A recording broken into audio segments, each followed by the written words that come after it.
كاتبه حوالي على نص كيلو علف، وما كترتش، مش بكتر العلف ليهم عشان بس ايه ما نخسرش علف في الفاضي، لان السمان بيبعزق علف كتير جدا جدا. عاملين لهم ايه النهارده يا مريم؟ عاملين لهم حاجه جميله جدا جدا.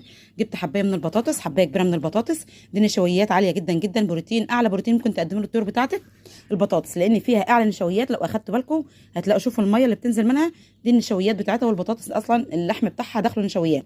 وجبت معلقه كبيره من الكركم، يعني احنا حطينا لهم بروتين وحطينا مضاد حيوي ورافع مناعه في نفس الوقت، لان الكركم مضاد حيوي ورافع مناعه جميل جدا جدا. والبطاطس هتمنع اي اسهالات عند الطيور بتاعتك، وهترفع الوزن بتاعهم لانها فيها اعلى نسبه بروتين. فربنا يبارك يا رب. انا بقدم لكم حاجات بسيطه جدا جدا وبدايل للعلف في نفس الوقت، وحاجات ان انتوا تغذوا الطيور بتاعتكم وترفعوا المناعه بتاعتهم. يعني انا شغلي كله زي ما انتوا شايفين، مفيش لو الطيور حتى تعبت عندي ما بجيبش اي ادويه خالص، بحاول اعالج بالاعشاب. فربنا يبارك يا رب ان شاء الله، ويرزقني ويرزقكم الخير جميعا، اللهم امين. انا خلطاتي بسيطه جدا جدا، كلها من قلب البيت، مش